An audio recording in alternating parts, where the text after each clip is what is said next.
কাহিনীটি একটি বয়স্ক বাবার, যে 3টি থলে তার গলায় ঝুলিয়ে একটি গ্রামে দাঁড়িয়েছিল। বয়স্ক ব্যক্তিটি একটি ইয়ং ছেলেকে বলল যে তুমি আমার এর মধ্যে যে সব থেকে ভারী থলেটি আছে এটিকে নিয়ে তুমি আমার সাথে গিয়ে অন্য গ্রামে আমাকে পৌঁছে দাও, আমি তোমাকে 3টে সোনার কয়েন দেবো।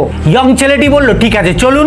ইয়ং ছেলেটি সব থেকে ভারী থলেটি নিল এবং বাবার সঙ্গে চলতে শুরু করলো। কিছু দূর যাওয়ার পরে একটি নদী বলল, তখন বয়স্ক ব্যক্তিটি বলল যে তুমি আমার এই থলেটিও নিয়ে নাও, কারণ আমি 2টি থলে নিয়ে হাঁটতে পারবো না। ইয়ং ছেলেটি ওই থলেটিও নিয়ে নিল এবং দুটো নিয়ে চলতে শুরু করলো। ইয়ং ছেলেটি বলল যে এই থলেগুলিতে কি আছে? বাবা বলল যে সব থেকে যে ভারী থলেটি আছে সেটিতে আছে তামার কয়েন, এবং তার থেকে যে ছোট থলেটি আছে তাতে রয়েছে রূপোর কয়েন, এবং সব থেকে যে ছোট থলেটি রয়েছে তাতে রয়েছে সোনার কয়েন, যেটা আমার কাছে। বাবা ইয়ং ছেলেটির দিকে সন্দেহের দৃষ্টিতে তাকাতে লাগলো।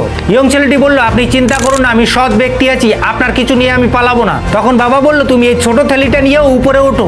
ইয়ং ছেলেটির মনে এবার শয়তানি বাসা বাঁধলো। মনে মনে ভাবলো আমি যদি এগুলো নিয়ে চলে যাই বাবা আমার কি করবে। ইয়ং ছেলেটি ওগুলোকে নিয়ে পালিয়ে গেল এবং উপরে উঠে সবকিছু খুলে দেখলো সবকিছুতে শুধুমাত্র পাথরের কয়েন। তার মধ্যে একটি চিঠি আছে এবং চিঠিতে লেখা আছে আমি এই রাজ্যের বয়স্ক রাজা, তুমি যদি এগুলোকে নিয়ে না পালাতে আজকে তুমি এই রাজ্যের রাজা হতে, কারণ আমি উত্তরাধিকার খুঁজছিলাম। তাই বন্ধু সর্বদা সৎ থাকবেন, কোনোদিনও হারবেন না। ভিডিওটা ভালো লাগলে অবশ্যই একটা লাইক করে চ্যানেলটিকে সাবস্ক্রাইব করে আমার পাশে থাকুন।